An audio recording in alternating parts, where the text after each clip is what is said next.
The dark, impeccably dressed man leaned in close, his voice a low growl that vibrated through her very bones. "You captured my attention," Lorenzo Romano murmured, his thumb tracing the delicate line of her jaw, sending a terrifying shiver down her spine. Camilla's face was a mask of pure terror, her breath caught in her throat. And no one, not a single soul, kisses the boss and just walks away. From this moment on, you belong to me.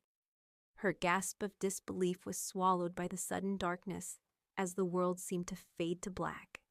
Before we carry on, please hit the subscribe button to make my day and let me know where you are watching from in the comments. The narrative rewound to 3 nights earlier, to a world that was still simple, still safe, still hers. The air in the velvet cage was a heady cocktail of expensive perfume, spilled whiskey, and the low, insistent thrum of electronic music that seemed to beat in time with Camilla's anxious heart. It was an upscale bar, known for its discretion and its lethally strong cocktails, a place where shadows clung to the corners and secrets were whispered over the rims of crystal glasses. For Camila Torres, a 26-year-old librarian, it felt less like a velvet cage and more like a den of predators. She was a creature of quiet aisles and the comforting scent of aging paper, her natural habitat a world of ordered silence, not this chaotic symphony of noise and forced merriment. Tonight, however, was not for her. It was for Sophia, her best friend, the radiant bride-to-be whose laughter was a beacon in the dim light. In an act of profound loyalty, Camila had allowed herself to be squeezed into a simple navy dress that felt both too tight across her shoulders and too plain amidst the glittering sequins and daring necklines of Sophia's other friends. She hid behind her glasses, her warm, intelligent face clouded with the social anxiety that was her constant companion. Her internal monologue was a frantic litany of escape plans, each one dissolving as she caught sight of Sophia's beaming face. She was here for her friend, and that was the only anchor she had in this overwhelming sea of strangers. Sophia was her opposite in every conceivable way, a vibrant, loud, and utterly fearless force of nature who collected experiences the way Camilla collected books. It was Sophia who had dragged her out, insisting with unwavering certainty that Camilla needed to let loose, just for one night. The bachelorette party was in full giddy swing. A game of dares, fueled by neon-colored shots, had taken hold of the group. One friend was currently standing on a velvet cushioned chair, belting out an off-key power ballad to a chorus of whoops and cheers. Another was weaving her way back from the bar, triumphantly waving a napkin with a phone number scrawled on it. The atmosphere was reckless, a bubble of manufactured joy that felt utterly alien to Camilla. She tried to blend into the plush wallpaper, nursing a club soda with a wilting lime wedge, wishing she could simply disappear. "Cami, you've been hiding in this corner all night." Sophia's voice, laughing and affectionate, cut through her thoughts. An arm draped around her shoulders, pulling her into a hug that smelled of champagne and hairspray. "It's my last night of freedom. You have to participate. One dare. That's all I ask." The faces of the other women turned toward her, their eyes bright with expectation. Panic, cold and sharp, seized Camilla. Her mind raced, a Rolodex of excuses flipping at dizzying speed. A headache, an early morning, a sudden debilitating allergy to electronic music. But then she saw the look on Sophia's face, the genuine, hopeful plea in her eyes, and something shifted inside her. A strange, unfamiliar surge of determination pushed back against the tide of her anxiety.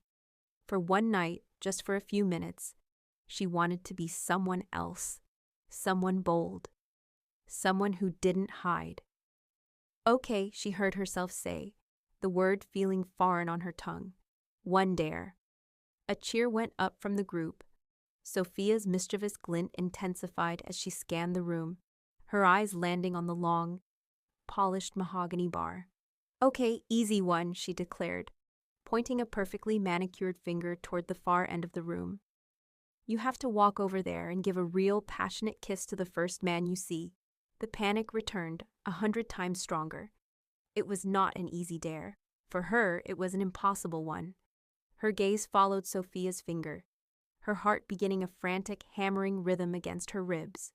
Her eyes scanned the crowded bar, past the boisterous groups of men in shirts with too many buttons undone, past the couples leaning into each other, and landed on a man sitting alone at the very end. He was a stark silhouette against the neon glow of the liquor bottles behind him, a pocket of stillness in the swirling chaos of the room. He appeared to be in his early 30s, with dark, slicked-back hair that shone under the low lights. His face looked as though it were carved from granite, all sharp angles and uncompromising lines. He wore a perfectly tailored black suit, no tie, with the top button of his crisp white shirt undone, revealing a sliver of tanned skin. He wasn't drinking, not even a glass of water sat before him. He was simply observing the room, his expression one of profound bored indifference. An aura of immense power and absolute stillness radiated from him, making the air around him feel colder, heavier. He was intimidatingly handsome, the kind of man you saw in expensive magazines or on the silver screen, and he was utterly, unequivocally terrifying. He was the exact opposite of anyone she would ever, under any circumstances, approach, and that, perversely, made the dare feel both impossible and thrilling. Taking a deep, shuddering breath that did nothing to calm her racing pulse, Camila began to walk. Her legs felt unsteady, as if they belonged to someone else. She was acutely aware of the eyes of her friends on her back, their held breaths a tangible pressure. The man, Lorenzo, didn't seem to notice her approach. His focus remained on the room, his gaze sweeping over the laughing, drinking patrons with an unnerving detachment. He only looked up when she was standing directly in front of him, casting a small shadow over his table. His dark eyes, darker than the recesses of the bar, lifted to meet hers. The intensity in them was a physical blow, stripping away the last of her resolve. Before she could lose her nerve, before the voice of reason could scream at her to turn and run, Camila leaned in. She placed her hands on his chest for balance, the fabric of his suit impossibly fine beneath her trembling fingers, the muscle beneath it hard as stone. And then she pressed her lips to his. It wasn't a chaste peck. Fueled by a potent cocktail of adrenaline, 2 sips of Sophia's champagne, and a desperate, burning need to prove something to herself, she kissed him with a surprising, uncharacteristic boldness. For a split second, his lips were firm and unyielding, a cold, impassive wall. She was about to pull away, her mind already screaming at her foolishness, when she felt it, a subtle, almost imperceptible response, a flicker of warmth, a slight parting of his lips that sent a jolt of pure electricity through her entire body. She pulled back, her face flushed, her heart a wild drum against her ribs. And that's when she noticed the silence, the thrumming music, the chatter, the laughter. It had all vanished. The entire bar, which had been a cacophony of noise just moments before, had fallen eerily, unnaturally silent. Every single eye was on them. On her. Camila's gaze darted back to her friends. They were staring, their faces pale with a horror that made no sense. The giddy excitement was gone, replaced by wide-eyed terror. Sophia rushed over, her face ashen, and grabbed Camila's arm, her grip painfully tight. "Camila, what have you done?" she whispered, her voice frantic and strained. She tried to pull her away, to drag her back into the anonymity of the crowd. "Do you know who that is? That's Lorenzo Romano." The name meant nothing to her, but the fear in Sophia's voice was contagious. Camila looked back at the man. He hadn't moved an inch. He wasn't angry. He wasn't laughing. A slow, dangerous smile was spreading across his face, a smile that didn't touch his cold, dark eyes.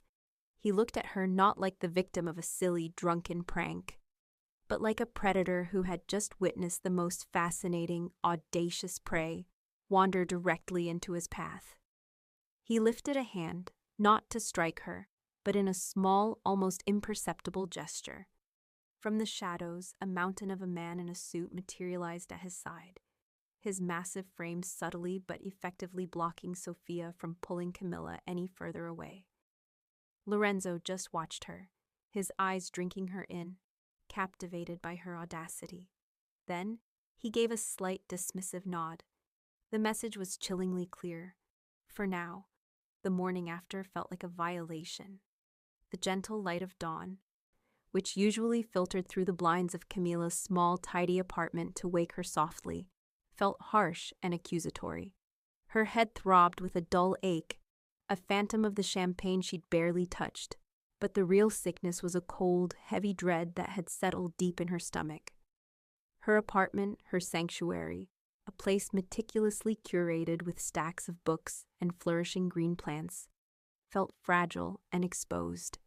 She replayed the events of the night before in a torturous loop, the adrenaline-fueled walk across the bar, the shocking warmth of a stranger's lips, and then the silence, that suffocating, absolute silence that had fallen over the velvet cage, a silence that had screamed louder than any alarm. Her phone had been buzzing non-stop since she'd fled the bar, a string of increasingly panicked text messages from Sophia filling the screen. "Cammy, I am so sorry. Are you okay? Please answer me. I had no idea. Everyone knows who he is. Just lay low. He'll forget about it. He has to." But Camila knew he wouldn't. The memory of his smile, that slow, predatory curve of his lips that held no humor, only a chilling sort of fascination, told her otherwise. He hadn't looked amused or annoyed. He had looked captivated. With trembling fingers, she opened her laptop. The click of the trackpad was an explosion in the quiet room. She typed the name Sophia had whispered in terror, Lorenzo Romano, into the search bar and hit enter. The results loaded with a speed that felt obscene, a digital torrent of information that confirmed her deepest fears. The screen was filled with news articles, their headlines a mix of fawning business profiles and cryptic crime reports. They spoke of the Romano family's vast business empire, a sprawling conglomerate with interests in shipping, construction, and waste management, all legitimate fronts for a darker, more violent enterprise. The articles were carefully worded, dancing around direct accusations, but the implications were clear. They mentioned his family's inextricable ties to organized crime, the mysterious disappearances of business rivals, and the string of acquittals that followed every investigation. He was described as ruthless, untouchable, and the undisputed king of the city's glittering, violent underworld. Photos accompanied the text, showing him at funerals, his face a mask of cold indifference, in courtrooms, always flanked by expensive lawyers, and at exclusive charity galas, his tailored suits a stark contrast to the predatory gleam in his eyes. It was him, the man from the bar, the man she had kissed with such reckless abandon. The monster from the headlines was the man whose lips had responded, for a fleeting, terrifying moment, to hers. The last vestiges of the thrill she had felt, the surge of boldness, curdled into pure, unadulterated terror. She tried to rationalize it, to cling to Sophia's desperate hope. He was a powerful man, a king in his own right. Why would he care about a silly girl who kissed him on a dare? It was a prank, a moment of foolishness. He would be amused, perhaps, and then he would forget. But the memory of his eyes, dark and possessive as they drank her in, refused to be dismissed. He hadn't looked amused. He had looked like he had just found something he had been waiting for his entire life. A few days passed in a haze of anxiety. Camila forced herself back into her routine, seeking refuge in the familiar, comforting rhythms of her life. She went to work at the city's main public library, her true sanctuary. Here, the world made sense. It was a domain of quiet and order, a place where the loudest sound was the gentle rustle of a turning page, the hushed whispers of patrons, the scent of old paper and binding glue, the methodical task of shelving books. These were her comforts.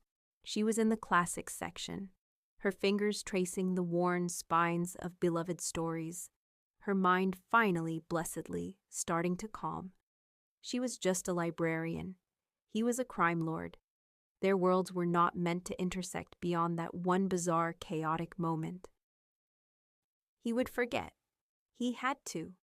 The quiet was shattered not by a sound, but by a palpable shift in the atmosphere, as if the air pressure in the grand, high-ceilinged room had suddenly dropped. A few patrons looked up from their books, their brows furrowed. A wave of silence, deeper and more profound than the library's usual hush, rolled through the vast space, following the path of two figures who had just entered. It was him. It was Lorenzo Romano. He moved with a predator's silent, fluid grace, his expensive hand-stitched leather shoes making no sound on the polished linoleum floor. He was a slash of black against the muted tones of the library, a wolf that had wandered into a sheep pen.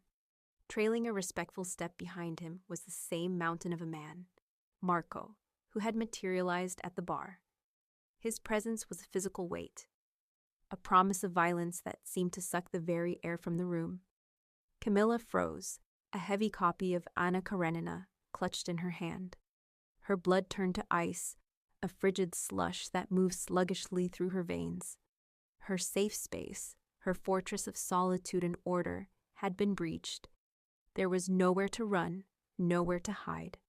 The towering shelves of books that had always felt like a protective forest now seemed like a cage, trapping her in his path. He walked directly to her, his dark eyes never leaving her face. He didn't raise his voice, but his tone, when he spoke, cut through the silence and commanded the absolute attention of everyone nearby. A middle-aged man, a regular at the library, had been about to ask Camila a question about the Dewey Decimal System. Lorenzo didn't even look at him. He gave a single cold, dismissive glance in the man's direction, and the patron visibly flinched, stammering an apology before scurrying away as if he'd been burned. Lorenzo's attention returned to Camila, his gaze so intense it felt like a physical touch. "Camila Torres," he said, and the way her name sounded on his tongue, like a secret he was tasting for the first time, sent a fresh wave of terror through her. "I was beginning to think you were avoiding me." Her own voice was a pathetic, stammering whisper. I work here. What do you want?" A ghost of that dangerous smile touched his lips. "I believe you have something that belongs to me." Her mind raced. Her wallet? Her keys? Had she dropped something at the bar? "I don't have anything of yours," she said, her voice trembling as she clutched the book to her chest like a shield. "I swear." He took a step closer, invading her personal space, his scent, a clean, expensive mix of sandalwood and something uniquely masculine, overwhelming her. His voice dropped to an intimate murmur, a sound meant only for her, yet it felt more threatening than any shout. "My attention," he clarified, his eyes boring into hers. "You captured it, a very rare thing. And no one, not a single soul, kisses the boss and just walks away." As if on cue, Marco stepped forward. He wasn't holding a weapon. He was holding a beautifully wrapped package, a perfect cube tied with a simple, elegant black ribbon. He held it out to her, his expression as impassive as his employer's.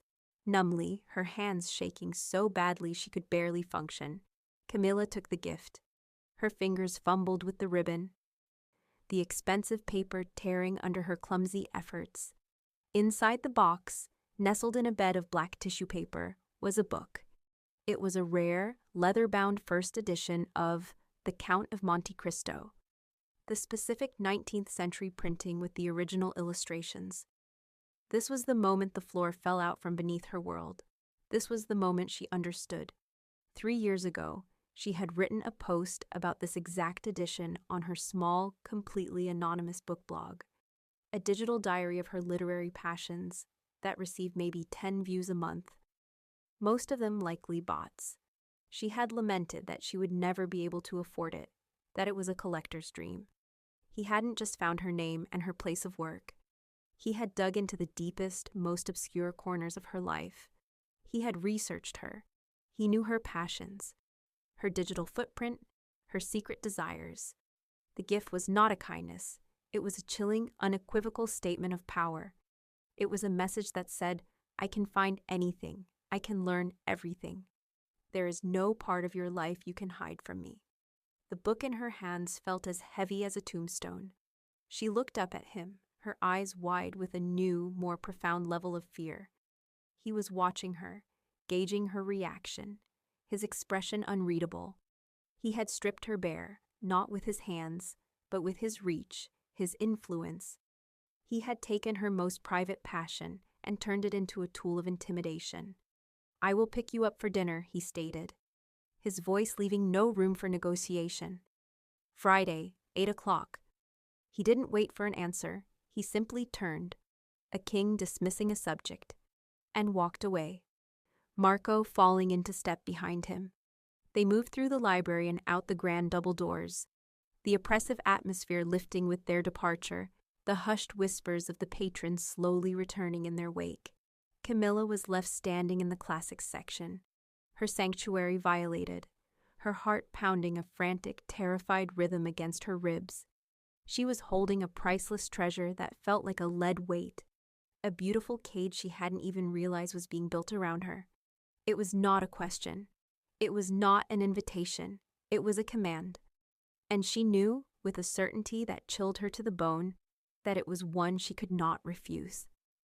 Friday evening descended on Camilla's apartment, not as a welcome reprieve from the week, but as a final ticking countdown to a fate she could not comprehend. She was in a state of panicked paralysis, moving through her small, familiar space like a ghost. The beautiful, impossibly rare book sat on her coffee table, its leather binding gleaming in the soft lamplight. It wasn't a gift. It was a bomb, a trophy from a hunt she hadn't known she was a part of. Its presence made her sanctuary feel like a crime scene. Sophia was with her, a nervous hummingbird flitting around the edges of Camila's profound stillness. The guilt radiating from her was a palpable heat in the room, her face a mask of frantic worry. She had been the one to light the fuse, and now she could only watch as it burned inexorably closer to her friend. Maybe you should just go, Sophia said, her voice barely a whisper, as if afraid the walls themselves were listening. She wrung her hands, her gaze darting from Camila to the book and back again. Disappear. I can help you. We can get you a bus ticket, some cash. We can get you out of the city before he even knows you're gone. A hollow, bitter laugh escaped Camila's lips. It was a sound devoid of humor, the grating noise of hope being crushed. She finally looked at her friend, her eyes dark with a knowledge that felt ancient and heavy. And go where, Sophie? She asked, her voice flat and brittle. Where could I possibly go? She gestured with a trembling hand toward the book on the table. Did you see this? He found a blog post I wrote 3 years ago under a pseudonym, a stupid little post that maybe 5 people ever read. He knows my name, my job, my secret little hobbies. Where in the world could I possibly hide that he couldn't find me? She took a shaky breath. The next words hanging in the air between them, a new, unspoken, and infinitely more terrifying fear. Or my family, Sophia's face crumpled, the last of her desperate optimism draining away. The mention of family, of Camila's sweet, unsuspecting mother and her impulsive younger brother, was a checkmate. This wasn't just about Camila anymore. Lorenzo Romano had woven his web, and it extended to everyone she had ever loved. Resignation settled over Camila, a cold, heavy blanket smothering the last embers of her panic. There was no escape. There was only navigation. She walked to her closet and pulled out a dress. It was a simple black sheath, elegant but unassuming, a garment that screamed propriety. It was a strategic choice, her first conscious act of navigating this impossible, terrifying line.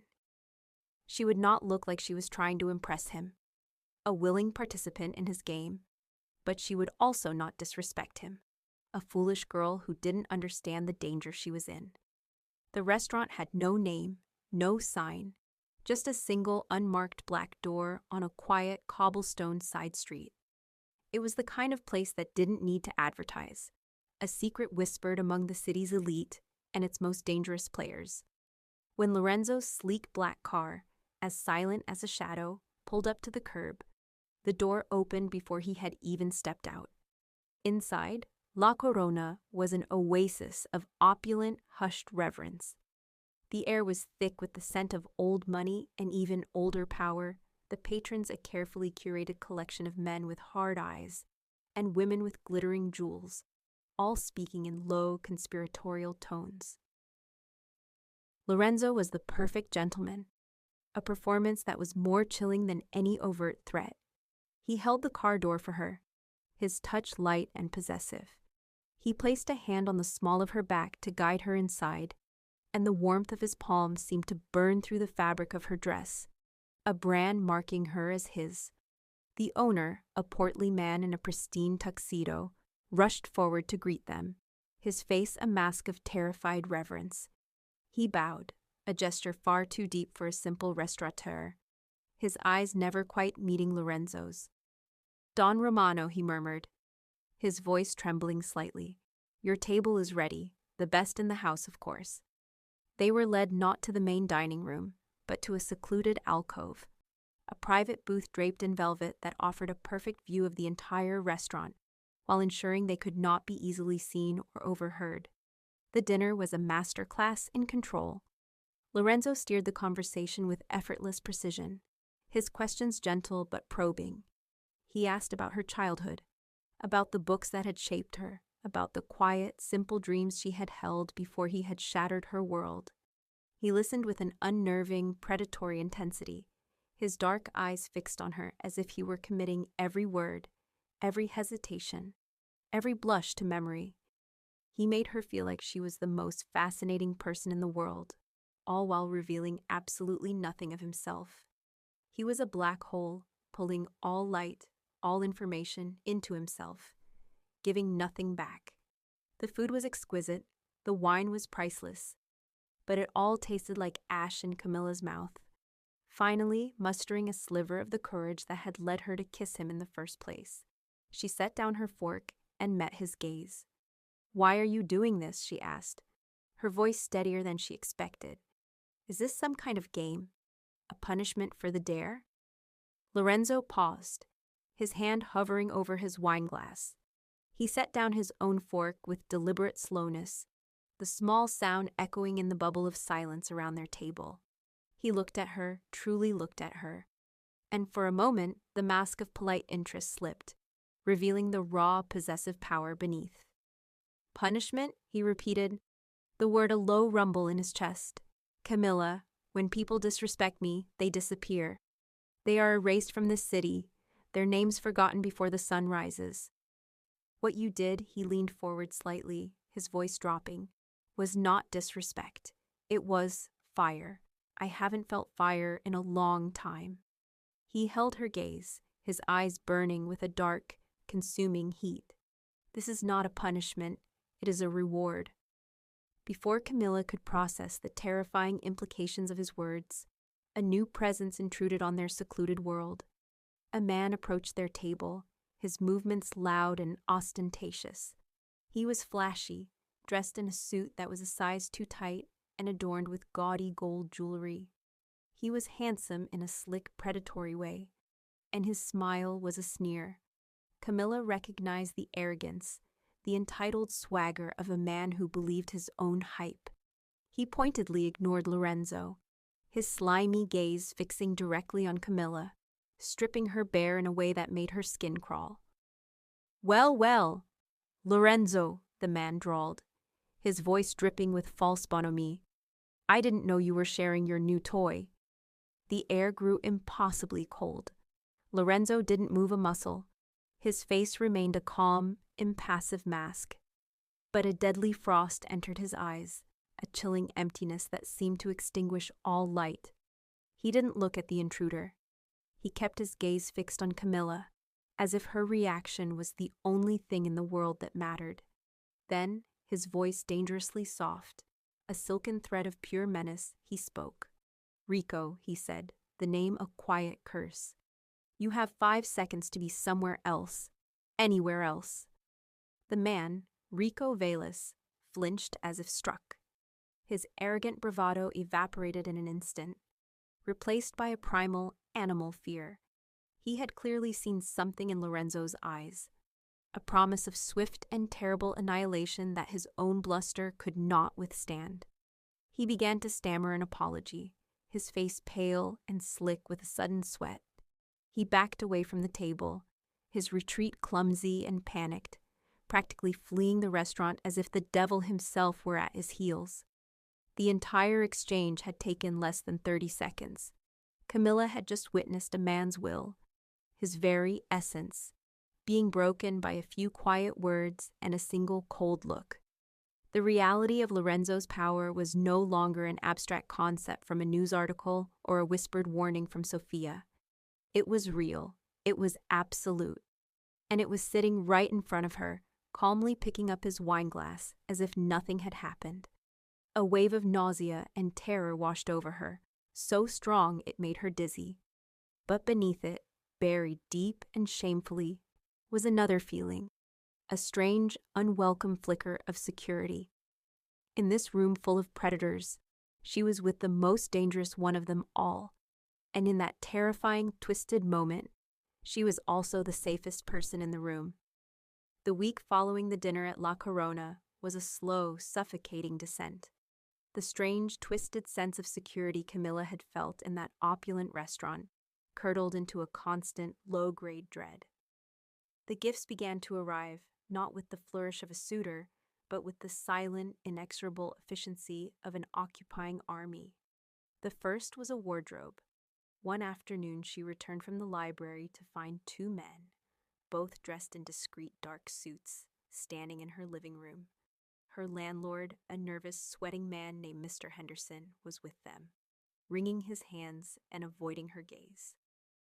The men were installing a custom closet system in her bedroom, and hanging within it was a collection of designer clothes, a sea of silk, cashmere, and fine wool in muted, elegant colors. Dresses, coats, shoes, and handbags. Enough for a lifetime, all perfectly in her size. She tried to refuse, her voice a weak protest in the face of their silent competence. One of the men simply turned to her, his face impassive, and said, "It is from Mr. Romano," before returning to his work. The statement was not an explanation, it was a final word. Next came the jewelry. A small, heavy box from a world-renowned jeweler was delivered by a bonded courier who required her signature. Inside, nestled on a bed of black velvet, was a diamond necklace. It wasn't ostentatious, but a delicate, brilliant river of light that felt cold and heavy in her hand. It was worth more than her apartment, more than her parents' house, more than everything she had ever owned combined. She left it in its box, hiding it in the back of a sock drawer as if it were contraband. The final, most audacious gift was the car. The keys to a brand-new dark gray luxury sedan were delivered to her at the library by another silent man in a suit. He placed the keys on her checkout desk, murmured, "It is parked outside, Ms. Torres," and walked away, leaving her staring at the small silver emblem that represented a fortune she couldn't begin to imagine. With the gifts came the surveillance. Her simple private life was being systematically erased, overwritten by his wealth and his will. She started noticing them, the subtle but constant watchers. The same black car was always parked 2 blocks down from her apartment, its tinted windows revealing nothing. A man reading a newspaper on a park bench across from the library was always there, no matter the time of day, his face always obscured. She felt like a specimen under a microscope, her every move observed, recorded, and analyzed. The feeling was suffocating. Her apartment, once her cozy, book-filled nest, now felt like a gilded cage, a showroom for a life that wasn't hers. She felt like a doll being dressed up for a silent, invisible audience. Her own identity, the quiet librarian who loved old books and green plants, being buried under layers of expensive fabric and glittering stones. The gifts weren't generous. They were marks of ownership, each one a golden chain binding her more tightly to him. He summoned her again a week later, not with a command for dinner, but with a polite request to meet for coffee. The location was a quiet, neutral cafe in a part of town she rarely visited, a place with no memories and no ghosts. When she arrived, he was already there, seated at a small table in the corner, nursing a tiny cup of espresso. He looked relaxed, almost casual, in a dark sweater and trousers, but the aura of power around him was undiminished. He stood as she approached, a gesture of old-world courtesy that felt deeply unsettling. He was conversational, asking about her week as if they were normal people getting to know each other. He didn't mention the gifts, and she didn't dare bring them up. Then, as he stirred a spoon of sugar into a fresh espresso, he changed the subject, his tone still light, still conversational. "I hear your brother Leo is a fan of the poker table," he said, his eyes watching the swirl of coffee in his cup. "He has a bit of a problem, a small one for now." Camilla's blood ran cold. Leo, her younger brother, a good kid at heart but impulsive, always chasing easy money and finding hard trouble. He was in his second year of college, and she knew he played poker with his friends, but she had no idea it had gone beyond that. "A man named Sal," Lorenzo continued, his voice a soft, reasonable murmur. "Your brother owes him $2,000. Sal is not a nice man, not a patient man." Camilla's breath caught in her throat. "How?" she whispered, her hands clenched into fists under the table. "How do you know that?" Lorenzo finally looked up from his cup, his dark eyes meeting hers. He shrugged, a small, simple gesture of absolute, terrifying power. "I know everything that happens in my city. Camilla," he said softly, "every card dealt, every debt incurred. It would be a shame if Leo fell deeper into that world, if he got hurt by people who aren't as understanding as I am." He took a slow sip of his espresso, his gaze never leaving hers. The threat, veiled in the language of concern, was as clear as a pane of glass. Her cooperation, her acceptance of his gifts, and his presence in her life was the price for her family's safety. He was no longer just pursuing her, he was controlling her entire world, holding the people she loved as collateral. The golden chains, which had felt merely suffocating before, now felt like a noose tightening around her neck. She was his, not because of a kiss, not because of a dare, but because he held the power to protect or destroy everything she held dear. The next day, her phone rang. It was Leo, his voice giddy with a relief that made Camilla's stomach churn. His debt, the $2,000 that had been a shadow over his head, had been mysteriously forgiven. The bookie Sal had apparently found him on campus, looking terrified, and told him to forget it, to never come back to his games again. Leo thought it was a miracle. Camilla felt sick. She knew it wasn't a miracle, it was a transaction, a debt paid, though not by her brother. That evening, Lorenzo's car appeared outside her apartment. She had expected another opulent restaurant, another public display of his ownership. Instead, he took her to a part of the city she had never seen, a quiet district of warehouses and galleries. He led her to a nondescript building, unlocking a heavy steel door and guiding her inside. They were in an art gallery. It was close to the public, the vast white-walled space silent and empty, filled with priceless art that seemed to glow in the soft, ambient light. The air was still and cool, smelling of dust and oil paint. He didn't take her hand. He simply began to walk, and she followed, a silent shadow in his wake. He moved through the gallery with a surprising, quiet passion, speaking about the art not as an owner, but as a connoisseur. He spoke of brushstrokes and composition, of the artists' lives and the stories behind the canvases. His voice was different here, softer, stripped of the hard, commanding edge she was used to. He stopped in front of a large, somber landscape painting. It depicted a desolate, windswept coastline under a bruised purple sky, a single gnarled tree clinging to a rocky cliff. It was a profoundly sad painting, yet beautiful in its loneliness. "My mother loved this painter," Lorenzo said, his voice so quiet she had to lean closer to hear him. He wasn't looking at her, but at the painting, his gaze distant, lost in the dark swirls of paint. She said it was sad, but that there was beauty in the sadness, that it reminded her that even in the harshest places, something can find a way to hold on. He reached out, his fingers hovering just inches from the canvas, a gesture of longing and reverence. It was the last painting she bought before she died. The words hung in the silent air of the gallery, a crack in the monstrous facade she had built around him in her mind. For the first time, she saw not the crime lord, not the ruthless king of the underworld, but a man who had a mother, a man who had known loss, a man who carried his own private sadness.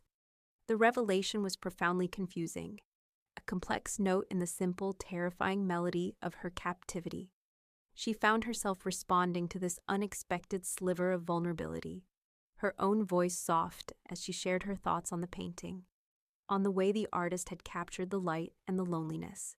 For a few fleeting minutes, they were not captor and captive.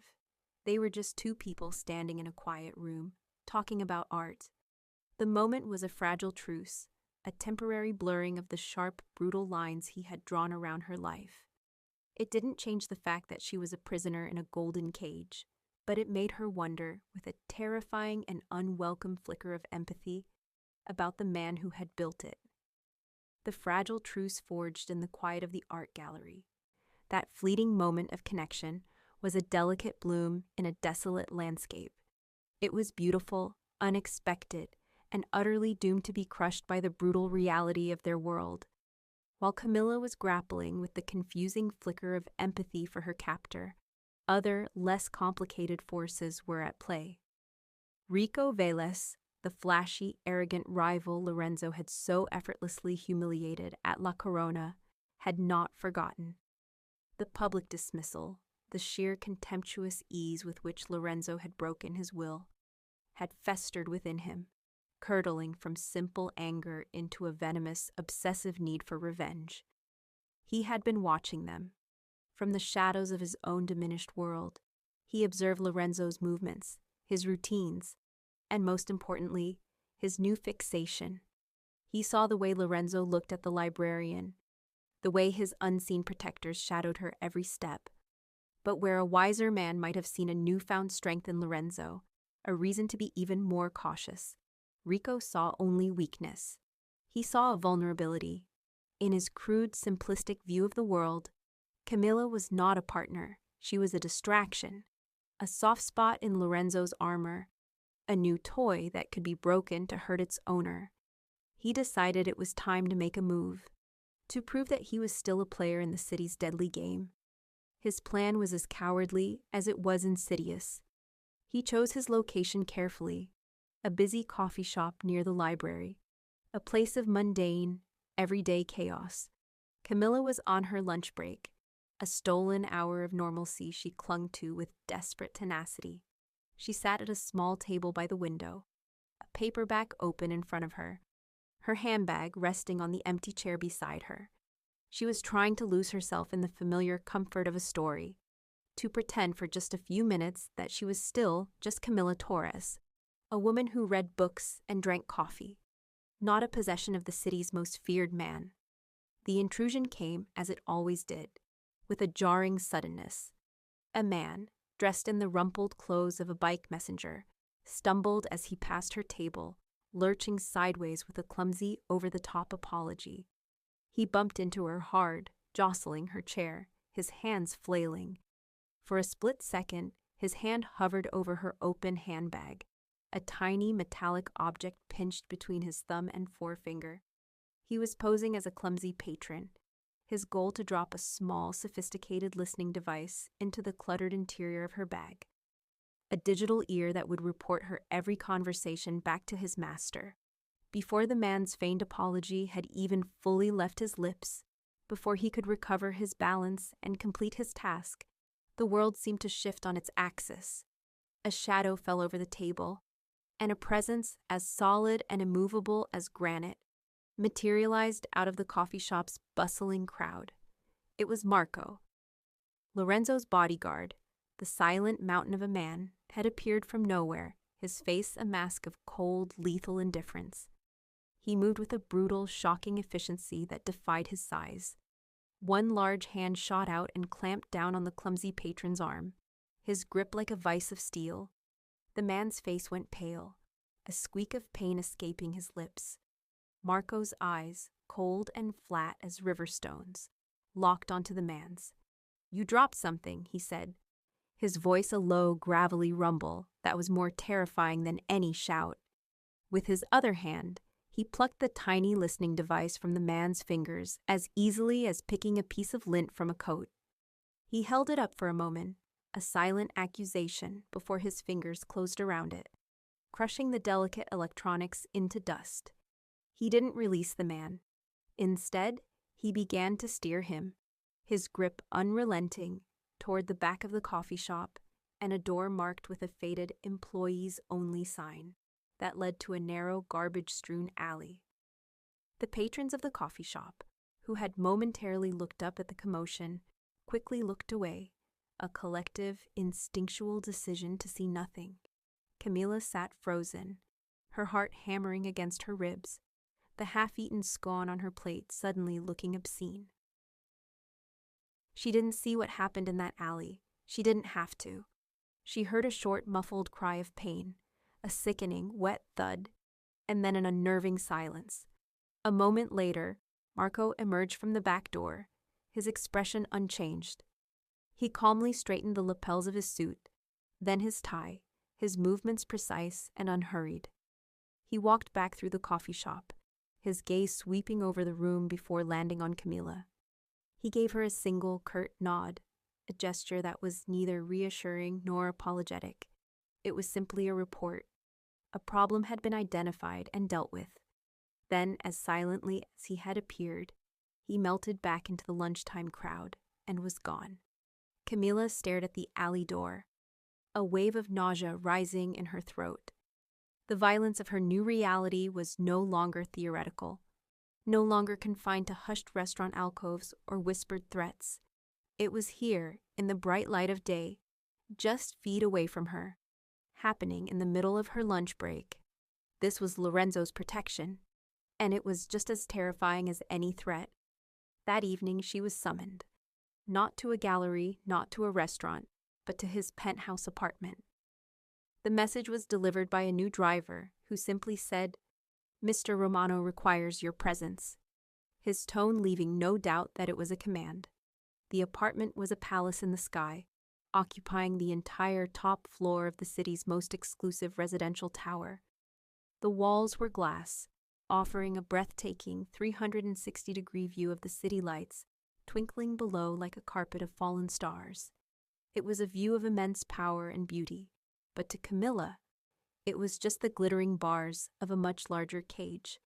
Lorenzo was waiting for her, standing in the center of the vast living room, a glass of amber liquid in his hand.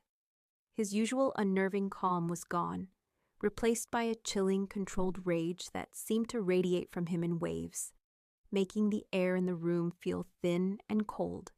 He was furious, but not at the man in the alley, not at Rico Velez.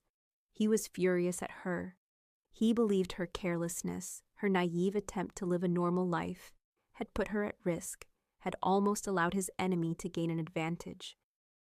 "Do you have any idea what you've done?" he began, his voice low and tight, each word a clipped, angry shard. "Do you have any idea what a man like Velez would do to you to get to me? He wouldn't just hurt you.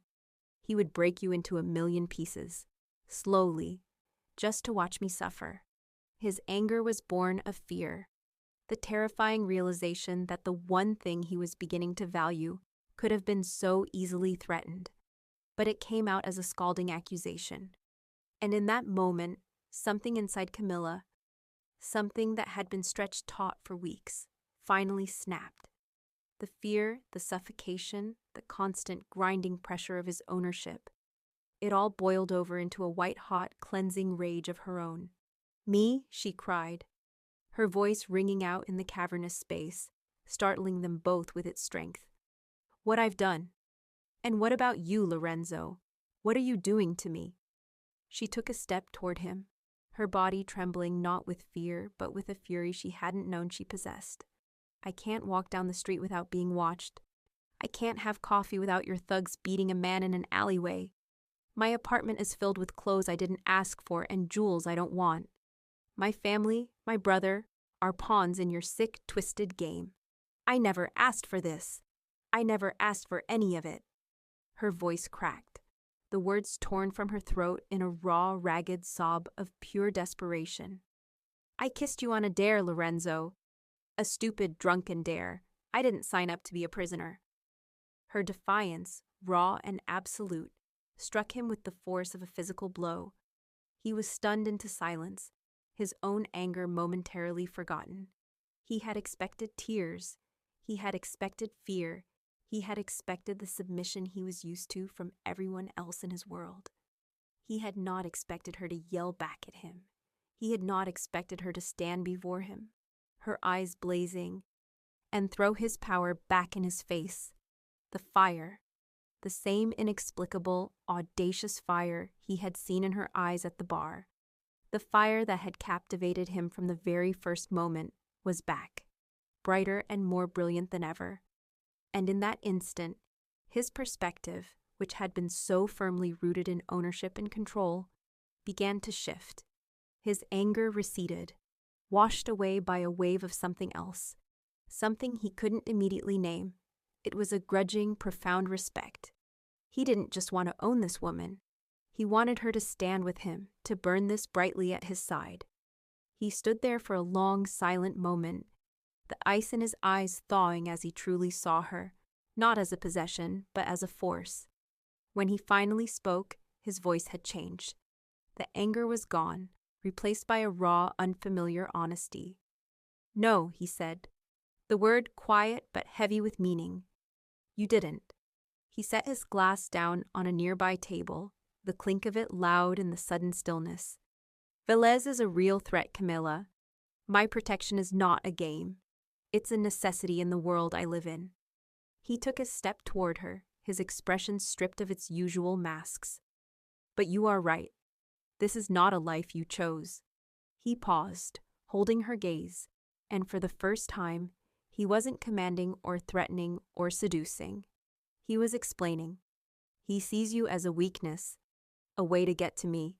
Today he learned that you are not. He learned that you are the most protected person in this city." He stopped just before her, his voice dropping even lower. "I have kept you in the dark, and that was my mistake. From now on, you will know the dangers. You will understand the game." It was the first time he had been truly honest with her, the first time he had treated her not as a beautiful, fragile object, but as an intelligent partner in a dangerous, deadly situation. The cage was still there, but for the first time, he was offering her a key to its inner workings. Rico Velez, his pride shattered and his power base eroding with every passing hour, had become a cornered animal. The failed attempt to plant a listening device had not just been a failure. It had been a message. The state in which his man had been returned to him, broken and babbling, was a clear and brutal warning from Lorenzo Romano. Desperation, however, is a powerful and reckless motivator. Humiliated and with nothing left to lose, Velez made the ultimate, irreversible move. He had Camila's brother, Leo, grabbed on his way home from an evening class, a simple, brutal abduction executed by two men in a nondescript van. The escalation was swift, shocking, and absolute. Camila was in her apartment, the silence of the room a stark contrast to the storm raging inside her.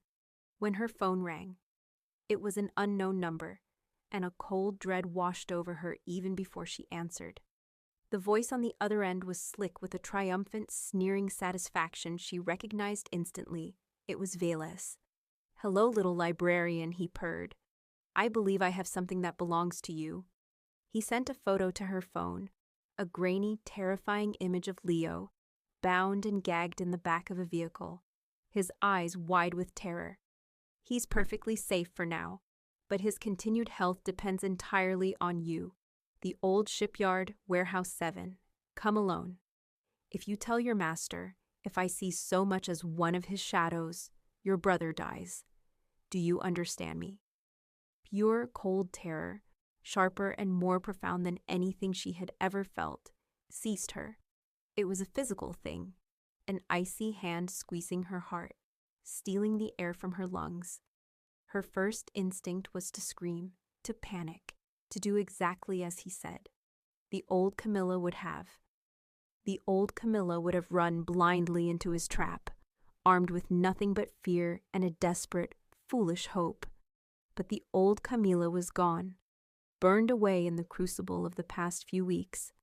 Underneath the terror, a new, hard resolve was being forged.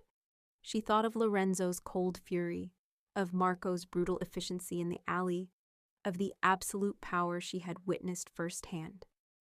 She knew, with a chilling certainty, that she was powerless against a man like Velez, but she also knew that she had the most powerful, most dangerous weapon in the entire city on her side. She made a choice. Her hand was shaking so violently she could barely hold the phone, but she scrolled through her contacts and pressed the one name that both terrified and empowered her. Lorenzo. He answered on the first ring. "Rico Velez," she said, her voice a trembling but firm thread in the suffocating silence of her apartment. "He has my brother, at the old shipyard, warehouse 7. She relayed the threat, the words tasting like poison in her mouth. "He told me to come alone, that he'd kill Leo if I told you." She took a deep, shuddering breath, the next words the most important she had ever spoken, a gamble for her entire future. "I'm telling you because you're the only one who can get him back. But when this is over, you and I are going to talk, about us, on my terms." The silence on the other end of the line was more terrifying than any shout could ever be. It stretched for an eternity, a vast, cold emptiness in which Camila's heart hammered a frantic, desperate rhythm. She had laid her one and only card on the table. She had challenged him, given him an ultimatum at the very moment she needed him most. When he finally spoke, his voice was devoid of all emotion, a flat, chilling instrument of pure command. "Stay where you are," he said. "I'm handling it." The line went dead. The old shipyard was a graveyard of forgotten industry, a skeletal landscape of rusted shipping containers and derelict warehouses silhouetted against a moonless sky. The air was thick with the smell of salt, rust, and decay. This was the stage Velez had chosen for his final, desperate act. But Lorenzo's response was not the chaotic, guns-blazing shootout of a cheap gangster film. It was a storm, a silent, brutal, and meticulously executed display of force. His men, a dozen shadows dressed in black tactical gear, moved with the chilling, silent precision of a military unit. They flowed through the labyrinth of rusted metal, disabling Velez's scattered, nervous guards with swift, non-lethal efficiency. There were no gunshots, only the soft thud of silenced air tasers and the muffled grunts of surprised men collapsing into unconsciousness. Lorenzo himself led the charge, a figure of pure, focused lethality moving through the darkness with a deadly purpose. He burst through the main door of Warehouse 7, a black-clad specter of vengeance, his face a mask of cold, unforgiving fury. Inside, under the weak glow of a single bare bulb, Rico Velez was holding a terrified Leo, a gun pressed clumsily to his temple. Velez's face, so triumphant on the phone, was now a mask of dawning, abject terror as he saw the silent, disciplined wraiths that had neutralized his entire force in minutes, and the monster that led them. Lorenzo didn't speak. He moved with a speed that was almost supernatural, closing the distance in 3 long strides. He disarmed Velez with a single brutal twist of his arm that elicited a wet snap and a scream of agony. The gun clattered to the concrete floor. In the next motion, Lorenzo slammed Velez to his knees, the barrel of his own gun now pressed firmly to Velez's forehead. He was the monster from the news articles, the cold-blooded killer, the king of the underworld ready to deliver his final, absolute judgment. Camila couldn't stay put. The command to stay where she was had been an impossible one to obey. Paced by a grimly silent Marco, who had appeared at her door moments after her call with Lorenzo ended, she had arrived at the shipyard just as the silent assault concluded. She saw the scene through the open warehouse door, a tableau of terrifying clarity. Leo, safe but shaking, being guided away by one of Lorenzo's men, and Lorenzo, the embodiment of death, about to execute Rico Velez. Without thinking, she ran. "Lorenzo, no!" she cried, her voice echoing in the vast, cavernous space. She reached him just as his finger tightened on the trigger, her hand landing on his arm. The muscle beneath her palm as hard and unyielding as steel. "Don't," she pleaded, her voice dropping to a desperate whisper. "Please, don't kill him." Lorenzo didn't look at her. His eyes, burning with a cold black fire, remained fixed on the weeping, pathetic man at his feet. "He threatened your family," he growled, his voice a low rumble of pure hatred. "He threatened you. He deserves to die." "I know," she said, her grip on his arm tightening.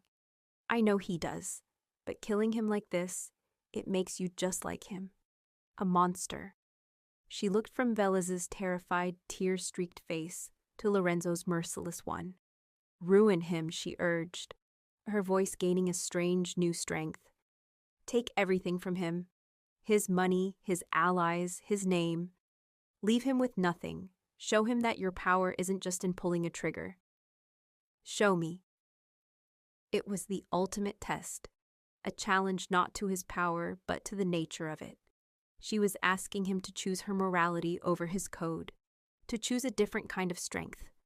A long, tense moment stretched, the only sound the ragged, terrified sobs of Rico Velez.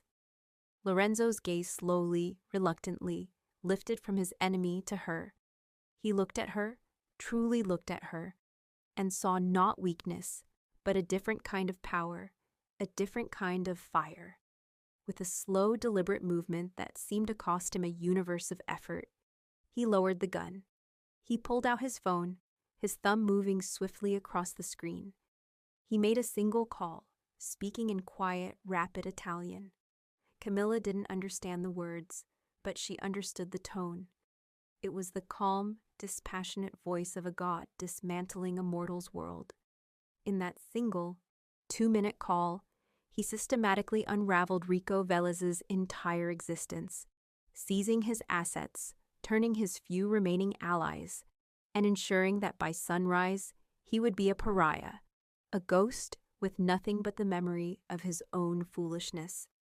He had chosen a fate for Velez far worse than a quick death, and he had done it because she had asked him to.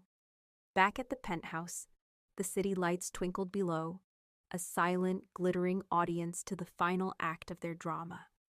Leo was safe, having been sent home in a secure car with a cover story so plausible he would never question it. His short-lived kidnapping erased by a wave of Lorenzo's hand. The adrenaline was gone, leaving a heavy, charged quiet in its wake. They stood facing each other in the center of the vast apartment, the power dynamic between them irrevocably, seismically altered. He had been the captor, she the captive. Now, they were something else entirely. "You own me, Camila," Lorenzo said, his voice raw with an emotion she had never heard from him before, a vulnerability that was more potent than any display of power. "You walked into my life and set it on fire. What are your terms?" She met his intense gaze, and for the first time, she was not afraid. The fear had been burned away, replaced by a clear, unwavering certainty. "I am not your possession," she said, her voice steady and strong. "And I am not your prisoner." She took a step closer, closing the distance between them, claiming the space as her own.